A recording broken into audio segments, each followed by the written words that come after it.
How's things, folks? We're back here for another week. We're gonna review obviously the games of the weekend. Tyrone, Fermanagh, Derry, and Tyrone Monaghan. Jeez, for brain freeze there, Christ. But I'm just gonna let Stevie talk for the 45 minutes here about the Ulster football and how great it is after that weekend of after that spectacle. How's the form? Oh no. These are all quick to beat Ulster by with the old negative. And there it is. It's produced yet another classic. Yet another classic. No, and look, it was a phenomenal game. It was a game. I suppose the first half probably. I thought the first half. I thought Monaghan were hanging on. Monaghan do what Monaghan do.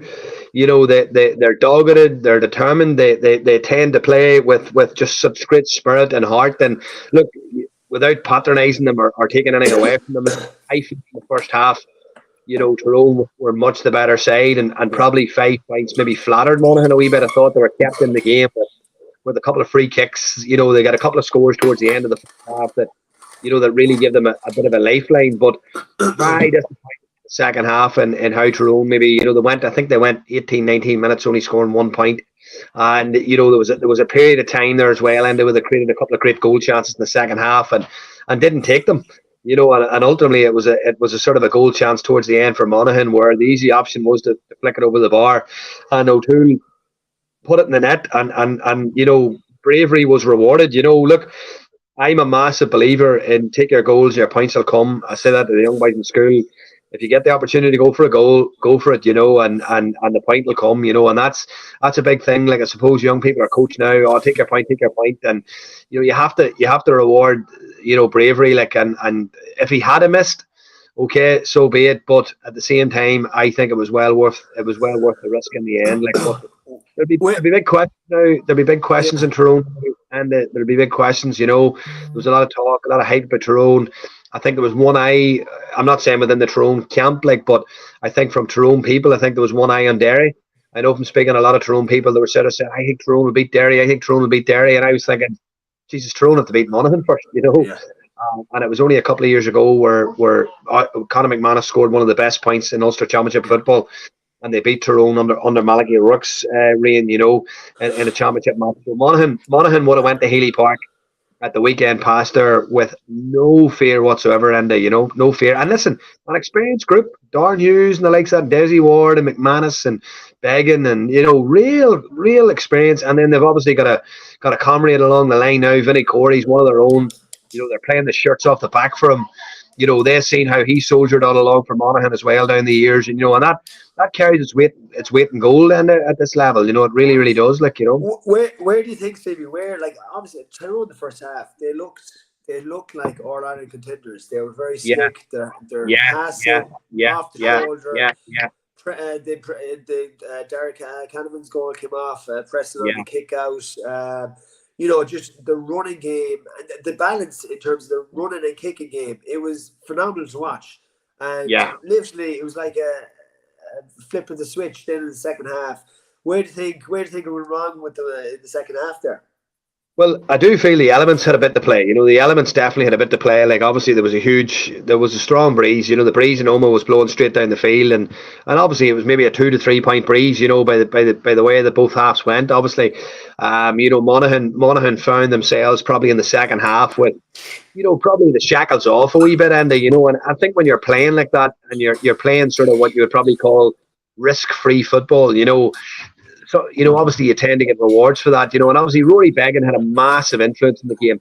Massive influence. So did Niall. Niall and Rory are obviously trendsetters from a goalkeeping perspective. Yeah. Obviously Stephen Cluxon revolutionised goalkeeping. We know that, right? And he has to take sole credit for making number 1, new number 11, as I call it. It's now sexy to do nets, and Cluxon was a big part of that. But Began and Morgan took it to the next level. They came out the field, and I remember the All-Ireland semi-final a few years back in Croke Park, where both of them were coming out and marking territory in each other's kickouts. And that happened again on Sunday as well. We've seen that on Sunday as well. And a couple of times in the first half, Niall came out and was caught under a ball, and it can create a bit of panic as well. But I felt from open play, Began coming out in the second half, and Tyrone seemed to retreat a little bit more in the second half, and they tended to play a little bit more defensively. And maybe it was a case of hold what we have and play on the counter attack, and maybe just let Monaghan back into the game. But look, on the flip side of it, Enda, the game spun in a big moment. Young O'Hanlon's quick beat on the end line, and that hunger and that thirst and that eye for a goal was absolutely magnificent, and that's a big game changer. A goal in a massive game like that's a big game changer. But even you said there with Rory Beggan, like he was like the quarterback there in terms of the diagonal ball in. Hanlon was off the shoulder. I don't know who got their hands on the primary ball, but it was just the finish in as well. Like the goals, like Jared Canavan's goal as well was a really, really top goal. The finish. It came from a high press turnover. Yeah. Me and you have talked about this on the show. The rewards from pressing a kick out, quick turnover, quick hands. The 1-2 of McCurry, the little cut movement, brilliant, absolutely brilliant. And then the composure to finish as well was class. So, do you think so? We're on about Tyrone obviously being a bit more aggressive in the first half. Do you think they, as you said there, they went more defensive, went into their shell, invited Monaghan onto them a bit more? There was a good few. They turned over the ball a good bit in the first 15 minutes of the second half as well. That probably brought Monaghan into the game as well, didn't it? It does. And listen, those moments can swing games. Those moments can swing games as well, unquestionably. But I still go back I felt Tyrone were still in reasonable control of the game. And they had two massive goal chances, and they opted for two-fisted points. And that's the difference. If they hit one of those and they hit a major at that stage, it's game over. What it does, Enda, is it knocks the stuffing out of the opposition who are chasing the game. It's a massive deflation. It gives you a lift. It gives you a boost. You see the difference a goal made to Monaghan. You see the difference a goal made to Tyrone in the first half as well. It just gives you a lift, and I was astonished that they took those two options, really, really astonished. I think the first one might have been Enda Kilpatrick, and I'm not sure for the personnel. I'd have to watch the game back, but I'm nearly sure he had Brian Kennedy inside him, or it was vice versa. I'm the fisted where there was a man inside. There was a man inside with a gaping net, and it just happened to be quick palm pass across the square and a palm finish, and they were big moments. They were big moments. Matty Donnelly went through as well. Matty Donnelly, and then the substitutions as well. Obviously, Matty Donnelly being taken off was a strange one, from a man who, unless he was carrying a knock. Yeah, maybe he was carrying a knock. But I do feel, Enda, as well, at inter-county level now, if you go the guts of 20, 22 minutes with only scoring 1 point, then you're going to be in a bit of bother.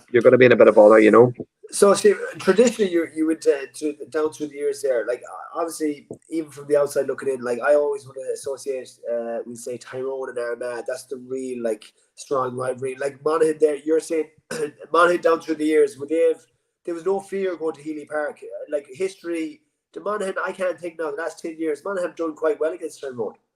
No, well, they won there, I think, was it 2019? I think McManus scored that outrageous point from the sideline. Yeah. Sorry, yeah. I was listening to the commentary. I was listening to the commentary from Thomas Niblock and Marty Clark, actually, and Marty got really, exuberant. He says, oh my God, what a score! And it was an unbelievable. I remember from the sideline, like, but listen, Monaghan, it's the old saying, and for me, Monaghan are the old dog for the hard road. They're the old dog for the hard road. How many times they've been written off? And I actually think they thrive on this. The Wileys, Darren Hughes, you have Beggan, you have McManus, you have McCarthy's been around for a while now. You have Micheál Bannigan at centre half forward is a fine footballer. Monaghan are hardy men. They're tough men. Monaghan club football is a hardy type of football. It's very physical. They produce some brilliant club teams as well. The likes of Scottstown, Ballybay absolutely destroyed Cross McLean this year as well, and the Ulster clubs. Monaghan football is strong, and I think Malachy O'Rourke was a massive part of Monaghan's resurgence. As a small county, and as a matter of fact, actually, I remember we had a sports psychologist come in with Carlo in the very first year I was there in 2016, the winter 2016, and. Carlo would often find himself languishing around the bottom of Division 4, and Turlough O'Brien used to make a great point. He says, like, small county, if you accept failure all the time, failure is what you'll get, and when you come from the likes of Kerry and Dublin and these other counties, you expect to win. he put this case study up, and the case study was like 2 maps. And everybody recognised the first map. The first was a map of Carlow, and the second was a map of like Monaghan, but we didn't know at that stage. Okay. And he says, "What's the difference? Carlow, it's a population of 59,000, Monaghan, a population of 61,000 people, whatever it was. 2 small counties. What's the difference in tradition? Pre-Malachy O'Rourke, very little history, very little tradition in Monaghan. Very little. In fact, no All Irelands probably. No real provincial fucking titles. But I'll be honest with you." When he came, he broke that glass ceiling, is what you would call it. And, and Malachy O'Rourke really broke that glass ceiling with Monaghan and created that belief. But underage teams in Monaghan, the school structure is strong, and there's a lot of great work going on in the schools. Their development squad structure is well organised. I know from speaking to Vinnie Corey's brother many a moon ago, Martin Corey, spoke to him a long time ago about the structures and how Monaghan go about their business. A really, really progressive underage structure, and they're always competing. They're always be able to compete, Enda, and that's a big thing with them. Like minor level, under 21 level, always able to compete, produce big, strong, athletic footballers. And hey, and listen, I'll tell you this now, that group there, they'll look at that now and they'll fancy their chances again, Derry. They'll have learned a lot of lessons from last year. And just as Tyrone were hoping to get a rattle at Derry, this Monaghan group can't wait to get their hands in Derry. They will not wait to get their hands in Derry. And I don't think they'll be as naive as Fermanagh were at the weekend. They'll not go on the man. It'll be a game of cat and mouse. And they'll equally be as comfortable playing Derry at their own game. Where to now? Obviously, Tyrone, they'll have, probably 4 weeks off now to the next game. Yeah, but this goes back to us last week, right? The Provincials, they're dead. The Provincials are dead. Like, even the attendance the other day, the atmosphere.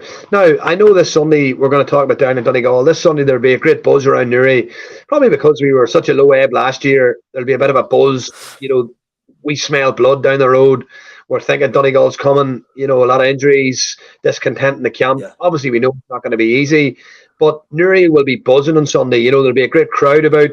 The Shamrocks, the social club at the Shamrocks have opened a new bar, and there'll be plenty of people about. And there'll be a great atmosphere about the place. So don't get me wrong, but we're starved at. But I think the counties that have been knocking on the door this last number of years, and I think they realise, something? If knocked out, it's actually not a bad thing. We've 4 weeks now to regroup. We're in the Super 16. It's a group of 4, Enda. Yeah. 3 fucking qualifying. So if you can't qualify out of a group of 4 with 3, forget about it anyway. So exactly, you have to win 1 game. So they'll look at that now and they'll think 4 weeks, regroup, get a training camp going, get a download week, whatever it happens to be. Lick the wounds, have a couple of nights away or whatever. And we'll go at it again. And in fact, Mayo and Tyrone could perceivably be in a better place than the 2 teams who lose a provincial final, or even the 2 teams that win them. Yeah. That's the mad thing. Yeah, it is. That's a good point you made there in terms of obviously Tyrone have been knocking on the door the last few years. It would obviously mean a lot more to the likes of Down or Cavan or an Armagh to get over that hump. Absolutely. In terms of Ulster. So that's a very good point. And obviously.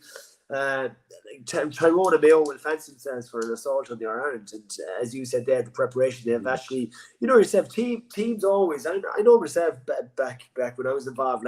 We always used to target that 4 or 5 week block after the league, pre-championship, where you get a good bit of work in. And yourself, Steve, as excuse me, involved in management teams. If you're going week in, week out, and fucking trying to prepare a team, video analysis, trying to instill your beliefs in your team. If you want to work on certain systems, or sure, it's fucking impossible. How are you supposed to work on that? You can't get any meaningful work done. You can't get any meaningful work done.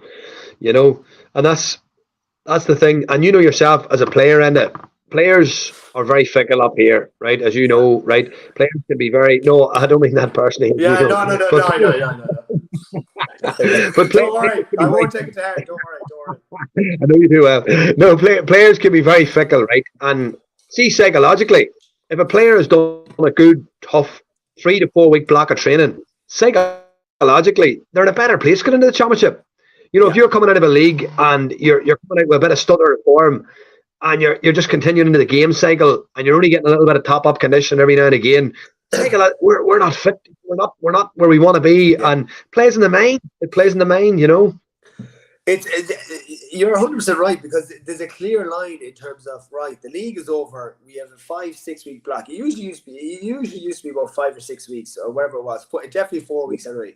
And as you said, the psyche. Well, if we're just finished league football last Sunday and we're going to championship this Sunday, well, like, this is kind of still league football, if you know what I mean. Like, where's the line? Where's the preparation? Where's the they always used to be like, used to have camps or going away, having camps 3-4 days away with the team, bonding sessions, management instilling their obviously tactics, what we wanted to work on.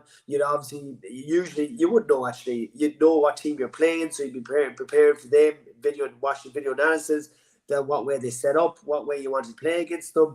But like, as you said there, like, this obviously not professional. Like, professionals obviously have the full week to prepare for a team, but your contact time there is what, 2 evenings a week, and then you're into the weekend, like, and then recovery is built into that, and you have you might have 3 hours of contact time with the players on Tuesday and Thursday night, and you're supposed to prepare for a championship game. So I 100% agree with you. I think I said before on this, I said a National League title would be more important for Mayo than a Connacht title. It's nearly a bonus that Tyrone, look at what would realistically, I know it'd be nice to win, but for that Tyrone team, would an Ulster title really mean an awful lot to them? They'd have their sights, obviously going on a run for the All-Ireland here, and that's their main focus. I'm going to hazard a guess here. Like, obviously, look at Ulster. I still think Ulster is probably the most prestigious title in terms of province in the country, and I think obviously it's massive competition, and that's because of the competition in Ulster for it. Like, but I just think that the stronger teams are looking one eye ahead of the 4 or 5 weeks. There wasn't much, even from your own county, there wasn't that much backlash with Mayo. Usually, if they lost a provincial round like that, they'd be uproar. But people, they didn't really, as you said, Stevie, watered down. People don't really mind as much now because they see what's down the road. Like, and this BS of, as you said there, the four in a group and 3 get out of the group. Like, sure, Jesus Christ, lads! Like, there's 10,000 people at Healy Park the last day for a Tyrone and Monaghan game, 2 of the top teams in Ulster. That's like a league attendance there. I'm having an awful rant here.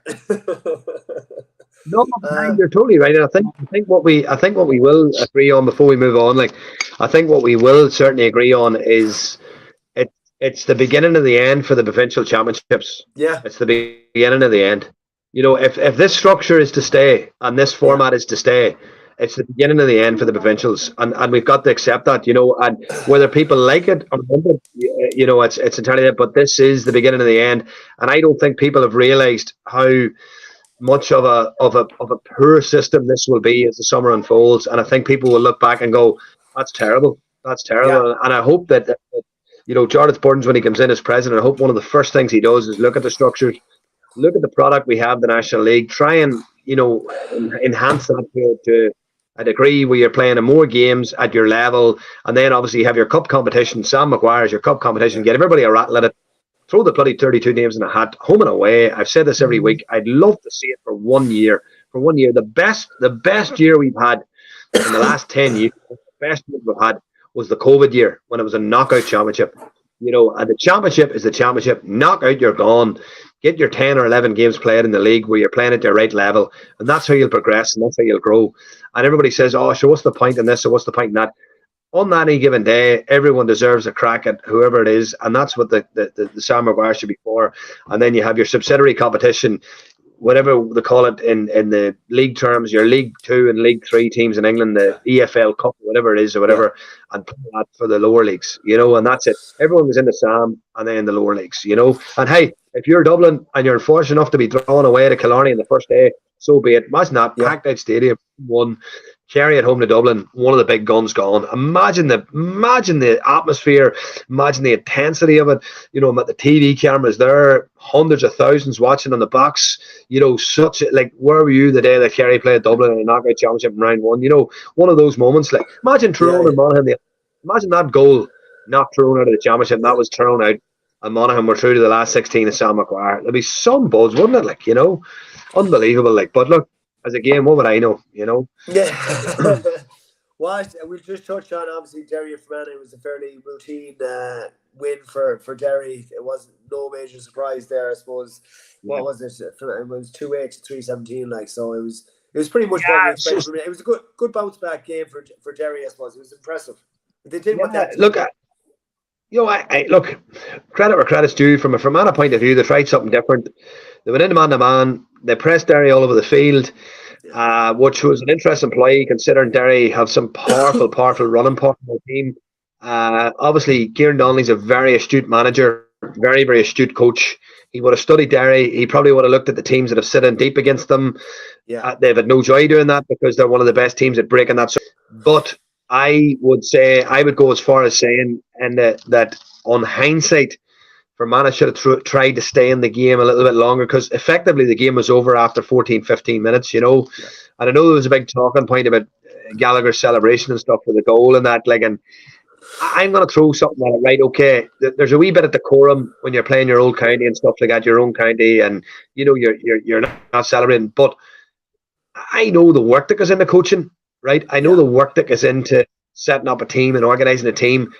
The goal that Derry scored 100% was straight from the training ground, right? So when you as a coach see something that comes off like that, it is so hard to actually not think, fucking get in. That is magnificent. That is coaching there. That is from the training ground to the pitch. That's exactly what you want. You want to try and create game-related scenarios that you're actually trying to replicate then at a weekend or whatever it happens to be, and in whatever game you're playing in. And I think people that aren't really involved in coaching don't get that. Now, it's an exuberant celebration, etc., etc. Of course it is, but sort of can't blame him either because you put so much time, and the people have no concept of even the analysis that goes in behind the scenes from a video perspective. You watch hours and hours and hours of video, and that's your own time. That's your own time. A player shows up to training, does his 15 minutes of prehab, does his session, and clears off home. Sits back in his chair and watches the video work that you've put together, and that video work that you've prepared for them might be 10 or 15 minutes worth. But if you're doing it right and you're not relying on other people and you're doing it right as a coach or a manager, you're delving into the video yourself. You're pulling out exactly what you want. I know at club level the time it goes in. I would have sat last weekend and spent 3 to 4 hours analysing a club game, and that's club football and presenting back 10 to 15 minutes of video to the players, and the benefits we get out of it are enormous, of course. But at county level, could you imagine at county level what the preparation that's going in, and the analysis that's going on, You need a video analysis guy, Stevie. You're gonna have to employ one of those for the club. I do, boy. Get to the times, boy. Get to the times. Yeah. I wind Big Daniel St. Ledger up there. He's managing up in Dublin for St. Sylvester's, and he's got a bigger background team than he has playing squad. I wind him up, boy. And that's the dub for you, boy. All the money, boy, all the dough, boy. Oh my God's sake! What I was going to say, I thought Kieran Donnelly after the game made one interesting point. What you were saying there, instead of dropping deep, they pushed. They wanted to focus really on the middle third and try to squeeze Derry from the middle third. They obviously knew about their strike runners, but they pushed the man up into the middle third to try and stop that. But it obviously, it was ineffective. We put it like that. It was, it'll be interesting. It'll be interesting what Monaghan does now the next day with Derry. What ploy they gonna do then? I don't know. And obviously, look, he tried something different. It didn't come off, and you just have to learn from it. One thing that Fermanagh done was, so Fermanagh went long on a lot of their kickouts, right? And I can understand that because they did that against Down as well in the National League game that I watched them in. And they've got a lot of physicality around the middle, the likes of Big Jonesy, Ryan Jones, they've got a lot of big players, athletic players. Darren McGurn's a great ball winner in the full forward line. So going long and kickouts, when a team press you, it obviously leaves the opposition then vulnerable if you can win the long kickout, right? Yeah. But Derry have been very bold this year in bringing out Oran Lynch. And I watched them against Louth. And a couple of times Louth did catch them because Louth are a big, strong physical side. And Louth were maybe a pass or two away of creating absolute havoc. And and that's one thing they done against. Sorry, go on there.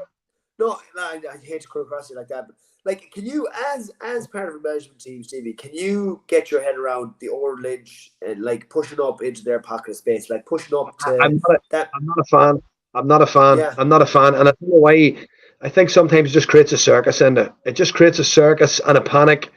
And I'm not a fan of it. Okay, now listen.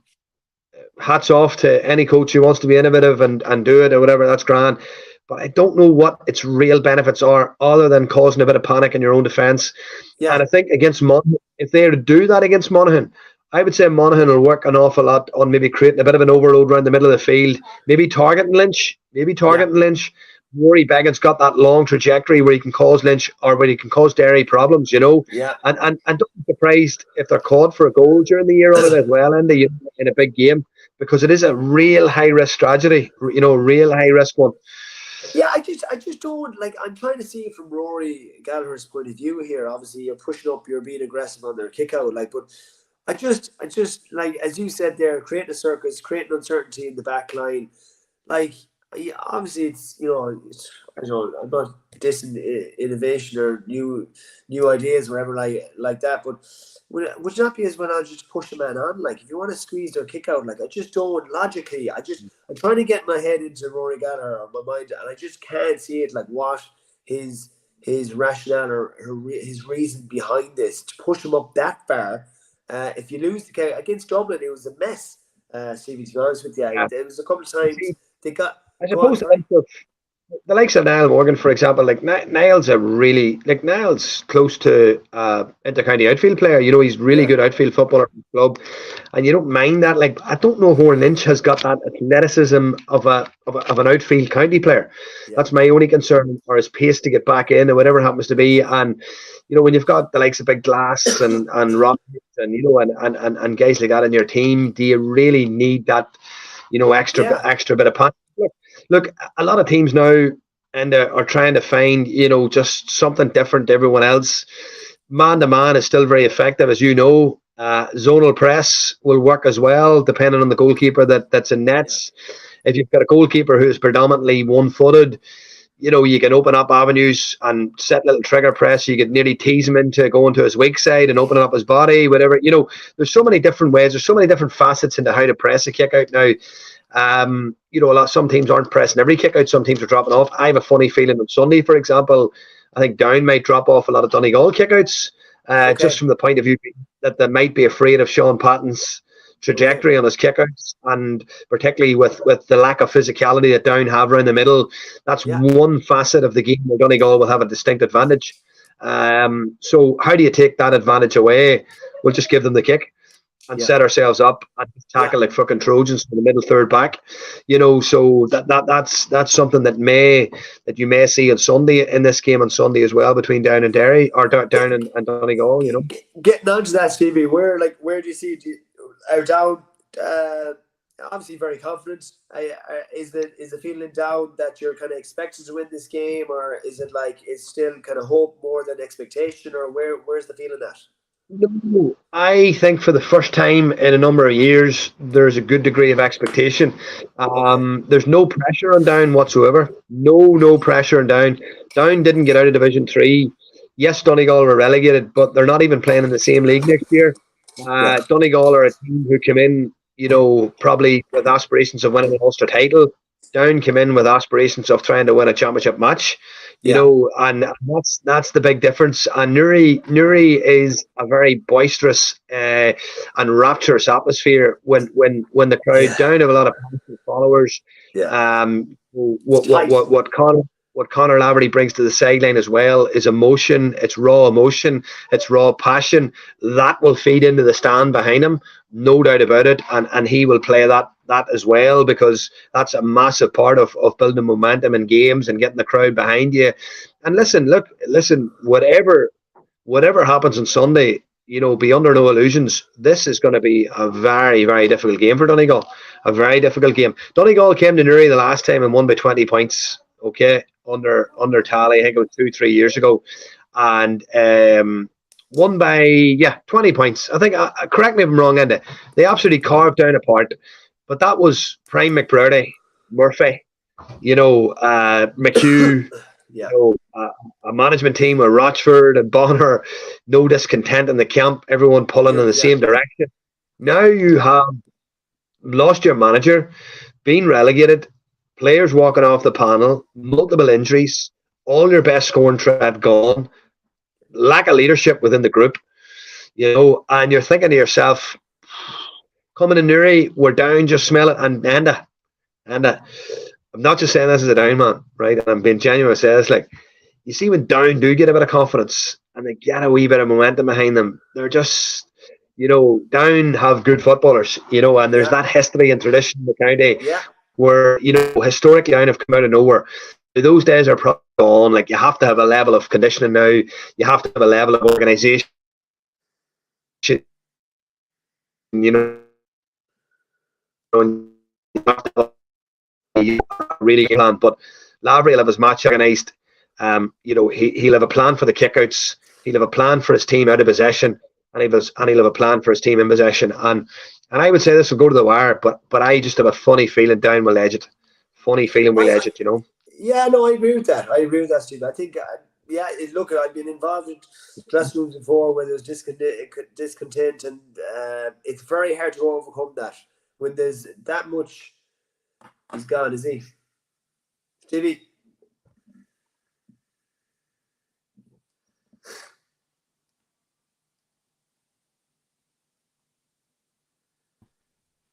Where is he?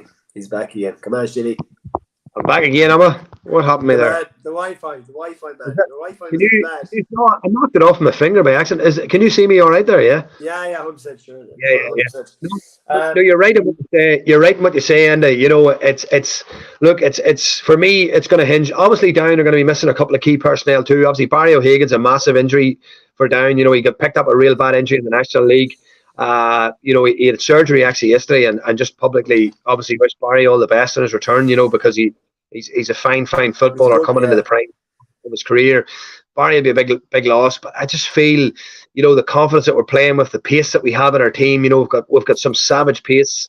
You know, obviously you'll have a really what I would probably call, you know, scoring threat from a multiple of sources, and which I just don't think Donegal will have. Now, my only concern, as I said to you earlier in the show, my only concern is the lack of physicality we'll have. Yeah. And obviously the under-20 Ulster final is next Wednesday night. Owen Murdoch's a big part of that under-20 squad, and he'll probably not play on Sunday, which unfortunately will be a big hole out of the middle for us. Yes. Yeah. Okay. So go on, call us here. Are you going to say it down by 2 or 3? I hope so, and down by 2 or 3, and a rapturous Newry crowd. Yeah. What's the capacity there, Stephen? Oh, listen, you would get 20 and then probably on a good night. I'd say health and safety would probably allow about 18. But I'll tell you this now, there'll be 5 figures in there on Sunday. Like there'll be 10,000 plus there on Sunday. There'll be 10,000 plus. I love how the stand and the terraces are so close to the pitch. Like it's brilliant. It's a real tight atmosphere when it's fucking wrapped up like that. Down played Mayo in the qualifiers about 2 or 3 years ago up in.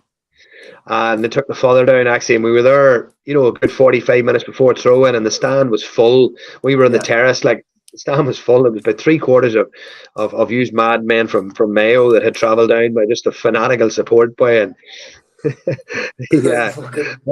madness. Great atmosphere. It was a great atmosphere that night, and in fact, Down put up a really credible performance. They only lost 5, and there was chances in the first half to get goals that night against Mayo. You know. Yeah. No, I remember the game. I was at that game myself, Stevie. Very Down. I remember Down carved open Mayo definitely a couple of times in the first half, and at half time I was actually a bit worried. I was like, so if they took one of those chances, and you know yourself with the crowd, once you get that crowd involved and the momentum, it's fucking hard to shift it. Like it's hard to get it back. As much as we say about Down, you know, having a chance, I'm sort of thinking to myself as well. Donegal can't be that bad, can they? You know, and you're looking at what Armagh did to Antrim, Division 1 versus Division 3. You're looking at what Derry did to Fermanagh, Division 1 versus Division 3. Yeah. And you're sort of thinking to yourself, geez, I hope the gap isn't as big as we think. But I do think that just all that discontent in Donegal, I just think Armagh and Derry are in better places than Donegal are, you know. I think so too. And we're on about going long in the kickouts. I can guarantee you one thing: the game on Sunday between Galway and Roscommon, the majority of the kickouts will go long. There's 2 teams in the country that like to go long with their kickouts. Yeah. No, listen, I'm looking forward to that game, and I'm looking forward to that game. You had poor Davy written off on the first show. We met up in the National League. You read your mate up. You sold your mate down the river. He's a picture of you in the changing room wall saying this boy doesn't respect us. This boy he can't. He's played that card now once. He can't play it again. He can't play it again, can he? He's using you every week. He says, "Look, what do you hear what He's soft mentally." He was bringing me up for a game plan.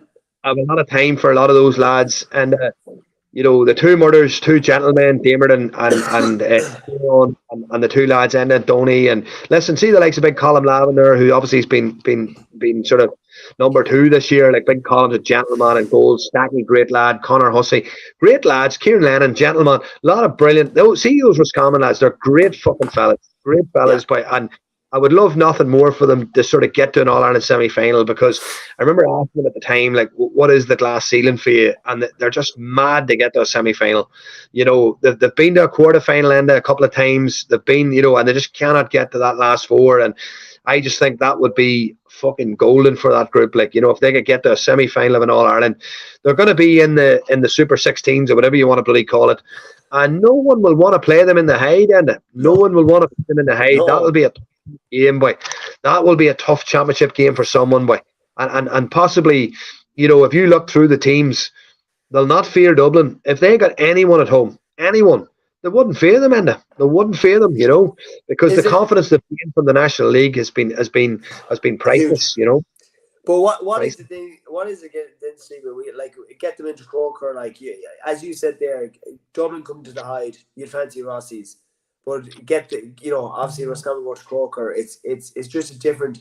Is it? I suppose we mentioned this before. Is it a squad thing? No, they are building Davey is building a bit more of a squad in terms of he seems to have 3 or 4 lads. Where in the past maybe the first 17, 18 players they had, and that was it. You're running thin after that. Yeah.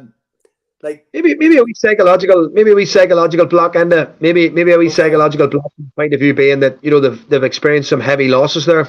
A lot of those lads that we named would have been involved. They've experienced some bad days. They lost to Clare in their last championship match there. Yeah, that'll be fresh in their memory. Couldn't get over the line against Mayo despite going 4 or 5 points that day. And to be honest with you, and if I looked at Galway a number of years ago, I would say tag Walsh and tag Conroy, and Galway will run out of ideas, But this year, I just think Galway, over the last number of years, have just built up a little bit of a stronger unit than that. McDade has popped up, Finnerty, Comer, you have Big Cook. All of a sudden, Galway have a number of different options and a number of different scoring threats, that they probably didn't have. And up until last year, where those lads really, really came to the fore, in their run to the All Ireland final. And I think obviously if Shane Walsh is firing on all cylinders, and I just think Galway will edge this on Sunday. I think Galway will edge this on Sunday. That's my honest opinion on it now. I just think they'll edge it on Sunday. It'll be fascinating. I'd be really interested to know, in terms of the tactical battle between Porrick and Davy, what Davy's going to do in terms of the kick-outs. Is he going to play more defensive? How when they really push on Galway's kick-out, with Galway like Roscommon have their kick-out. It'll be interesting. It will be. I think you're right. I think Galway just have that bit, obviously, you mentioned the Murtas there. I think they're fantastic footballers. I think James has probably had his best year in a Roscommon jersey in his career. To be honest with you, this year I think he's been really good. He's been brilliant. Yeah, he's been one of the leaders. The matchups will be interesting. I think Brian Stack will probably pick up Shane Walsh, but I think there'll be more of a collective. There'll be more of a collective about Roscommon, the way they defend. They'll get a lot of bodies back. They'll try and suffocate the space in around there, for Galway's forward line. The last time they played in the championship, Enda Smith had a really, really strong game, a real positive game on Paul Conroy. Got the better of Paul Conroy that day, actually. So it'll be interesting. Enda Smith is one of the best. He's one of the best players in the country. Yeah, he is. I'm not. Huh? Yeah.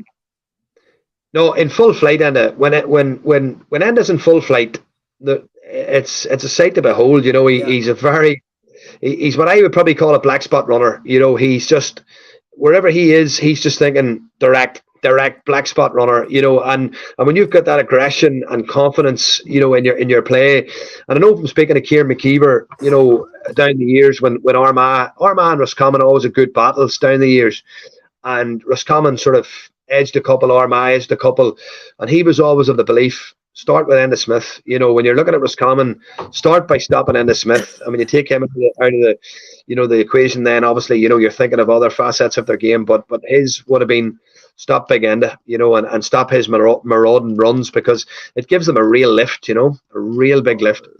But he was, to be honest with you, he was probably the difference against Mayo. Like he dominated. I don't know, was he on Diarmuid or Matty? Yeah. But that midfield battle, he caught 3 or 4 balls, especially in the first half against that breeze. He's just he's one of their obviously main leaders. Just when needs to be that prime possession, when you need to get it, he's your main man to get that. And just that, even that transition from defensive to attack, like he's the one that's linking up the play. He's their main leader that they look to all the time. Like, so he's obviously looking at Roscommon are going to bridge that gap this Sunday. It's him and the Murtas and the old dogs for the long road here that are going to get them over the line here. Hard road, boy. Old dogs for the hard road, and we still come back to the same names and all the time. We're still coming back to the old tried and tested, the old reliables. Like, look at Conor McManus on Sunday, absolutely sensational. Like, you know what I mean? That man is 35 years of age. Crazy. Absolutely scary, but it shows you the dedication that he has put in, though, and to look after his body, look after himself. And Monaghan have had a responsibility too. Monaghan have been smart about him as well. They haven't flogged him in O'Byrne Cups or McKenna Cups or nonsense like that. And they've used him probably sparingly. And that's a big part of how you manage a player too. And a lot of people don't understand how to manage a player. And it could be a case of Sunday coming down to those old experienced heads, the likes of Paul Conroy, the likes of Enda Smith, who is going to be the game changer on Sunday on a big day. I think one thing Galway will do, you talked about both teams going long, I think Galway will go after Conor Card's kick out. I think they will. I think they'll go after it hard. It's a facet of their game. I watched them last year against Derry. They surrounded that D in the second half and went really super hard in the kick out, like really super hard. Yeah, no, it'll be so you saying Galway by, what are you going to say? Galway by 2 or 3? I think it'll be tight again. I think it'll be very tight again. And Davy has an old saying of saying, look, everyone's playing the same way and there'll only be a kick of the ball in it. So I'll go with that. I love it. Go ahead, Jamie. Right, last couple here. Cavan Armagh, obviously on Saturday night, 6:30. I'm looking forward to this because, listen, Armagh is probably getting in slight favourites, but Cavan will not. They will show Armagh zero respect. There'll be a massive confidence in Cavan. Cavan will see this as a really good opportunity to get to the Ulster final. Armagh will see this side of the draw as a really good opportunity to get to the Ulster final. Donegal will see this as an opportunity to save their season. And Down will see this as an unbelievable opportunity to get to an Ulster final. So all 4 teams on this side of the draw will be absolutely chomping, and I would say Saturday night will be fireworks, because I'm really looking forward to it. I honestly think, and if both teams play with the way I think they're going to play, I think this could be as entertaining as Sunday past. I think this could be a high-scoring encounter, with excitement, with scores, with the likes of Remy Gallagher on his free kicks, the likes of Ethan Rafferty coming out with a different dynamic as well. Cavan have a lot of informed players. Paddy Lynch, Padraig Falconer, Big Groyd McKiernan's back from injury now as well. Darren McVitie is playing unbelievable football. I think he's been in Team of the Week 3 or 4 times during the National League. An outstanding footballer. Gillian Clark, an outstanding footballer. This is a Cavan team who won 4 or 5 Ulster under 21s a decade ago. You know, they're all coming into the prime of their careers now, you know, 32, 31, 30, 29. And this is a Cavan team, a lot of experience as well. So I would say Saturday night will come down again to a kick of the ball. You know, it really will. There won't be much in it. What's the story with Reno Needs? Reno Need back yet? Any word on that? It's hard to know. It's hard to know. I think they sort of played the card of, oh, he'll be back for Antrim, and then he didn't appear against Antrim. Obviously, Jordan Burns will be back. He only had the flu the last day, so he will questionably be back in the team. And I think having him back in the team, obviously, I think McGeaney favours him quite a bit, and likes Jordy Oakes sort of driving influence from the half back line as well. He's a good player. He's a great player. He's a good player. And I think the last day, obviously, Shane McParland went in there the last day. McParland went in there the last day, kicked 3 or 4 points in play, made his championship debut. That'll have brought him on as well. You know, they're obviously a bit of confidence from that. Turbo kicked the lights out the last day as well, scored some nice points. But I think for Armagh, you know, to really progress in the championship, you know, they're going to need a full deck. You know, they're going to need Andrew Murran. They're going to need Ryan O'Neill fit. Oisin O'Neill's a mile away. I think he's done his Achilles, so he'll not play. But again, probably the Division 1 experience and playing at a higher level, I think will probably just edge this one for me for Armagh. And where is that, Stevie? Where is the game? Is it Breffni? Is it okay? It is, isn't it? I think it is, isn't it? I'm nearly sure it is, yeah. It is, yeah, you're right, actually. You're right. I heard that, actually. I probably slightly favour Armagh again. It's the 3 games we're around about here. It's only going to be a kick of ball. It's only going to be a 2-3-point game. Games in Breffni. The first game, the preliminary round, Armagh and Antrim was in the Athletic Grounds. The game's in Breffni. And then down played Donegal and Newry. The winners played each other in the semi-finals. So it's a massive opportunity for either of those counties to get to Ulster. Any of them. The last couple of games, Stevie, obviously Clare and Limerick were on about this off air. This will decide whether or not Clare will get into the Sam Maguire. So Clare's getting into Sam Maguire. Am I right there? Listen, Colin Collins, he's got Mark Dorn down with him this year. Down man, Dorney, no Dorney a lifetime now. Dorney's a great fella, really good coach. Actually, Slough-Neil manager this year as well. So Dorney will have them well organised. They'll leave no stone unturned. Colin Collins deserves a huge amount of credit. And I think they were very unlucky in Division 2. I said this before in the show. They've been very unlucky in Division 2 this year. They had a fantastic win against Cork. It didn't surprise me. I fancied them. You know, Cork struggle against the system like that. Cork have a lot of athleticism, but they just seem to just have no fucking concept of how to play the modern game. I don't know what it is, what's going on down there, but fucking hell, it's just shocking.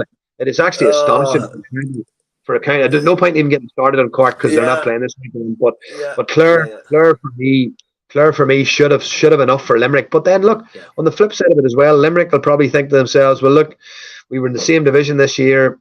You know, we've nothing to lose. But for me, realistically, if I'm in the Limerick camp, I would be thinking to myself, let's go into the Tailteann Cup and let's just give this, you know, a decent clip this year and try and build for next year. Because going into the Sam Maguire, Limerick could end up with some seriously big beatings. You know, some seriously big beatings. Yeah, no, I'd be shocked, Stevie, if Clare didn't. I'd be shocked. I think they'll beat Limerick by 6, 7, 8 points. To be honest with you. I think they're. But it just shows, as you said there, Colin Collins, like to regroup after, you know, because it is tough. Like if you get relegated from the league, like it is tough to, as you said, players are fickle, and to regroup and get them going again. And Cork, obviously, that win against Cork, like that's it was huge for them. Like so, it's Colin Collins is, you know. He doesn't get enough plaudits, as you said there. Man, he's been there now. I don't know, many years he's been there in Clare, but you know he's really brought that group on. It's obviously more for Hurling County, but you know the win they had against Roscommon last year in the Croakers, like so fantastic. Yeah, you know, and the pool of players, he wouldn't be working from a massive pool of players either, Stevie. So it's it's huge, like it's absolutely huge. And the last one then, Meath and Offaly. That'll be an interesting one, actually. Yeah, I don't know. Because Meath are playing so bad from the league form, Stevie. I wouldn't be surprised if Offaly turned them over here.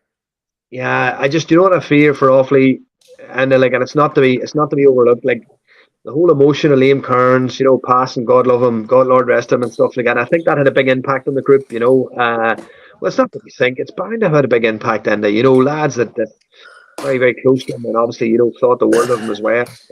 Massive, massive blow for a group that, and I'd say awfully, would have probably really, really struggled for a few weeks there to deal with that end, obviously, and even some of them probably still are struggling to deal with it. Like, who knows? Like, but no, I think that there's a massive amount of pressure on Colin O'Rourke this weekend. Massive, massive amount of pressure. If he was to lose this game, I think there's got to be some serious hard questions asked, like some seriously hard questions asked, like yeah. That's if they don't get, we'll clear. If they don't get into the provincial final here, they're in the Tailteann Cup. Yeah. So yeah, and there's no guarantee they'd win the Tailteann Cup. No guarantee. Jeez, we're really slating me there. Jesus Christ. Have you? I like me bet us and bet Mayo in '96. I should have some gripe with them, but I don't know what your gripe is with me. I actually do. I have a lot of I like Meath footballers, but I think they're brilliant footballers. Like, I don't particularly think that Colin O'Rourke lives in the fucking real world the way he speaks about football, and the way he talks about football, and from a coaching perspective,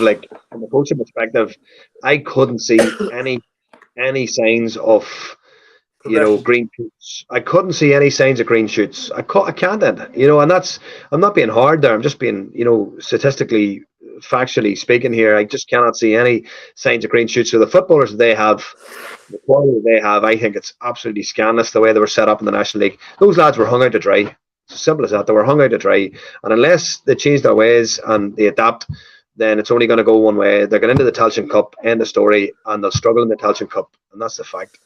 I would say, I'm going to leave it here now very soon. I'm going to say the three most frustrating teams in the country are, from a football perspective, is Cork, Kildare, and Meath. 100%. 100%. Them three teams, from the size, population, tradition, the squads of players, because they have good players. Really. Well, your mate Davey made his name by winning an All-Ireland under-21 with Kildare. Yeah. So surely there is talent there in the county. Well, I'd love to see Davey. Hopefully, look, he'll probably spend a couple of years. That's his next destination. 100%. Obviously not maybe next year or the year after. I'm sure he's going to be in project, but 100%, 100%. His next stop on the train is Kildare, and rightly so. Rightly so, because two things, right? You can see very clearly. I don't know the man personally, but I know from looking in from the outside, a hugely passionate man on coaching, hugely passionate about his coaching, hugely passionate about his own county, and he's had underage success in the county. So therefore, he's the natural choice. Choice. Yeah. I'd love to see it. I'd love to see it, Stephen, to be honest with you. I'd love to see him in there and see what he can do with that group of players, because, as we said, there's definitely talented group of players there. So, look, we leave it at that. Good chat, man. Good chat. We'll talk next week. Cheers, man. Look after you, fella. Same to you. Bye-bye. See you. Good luck.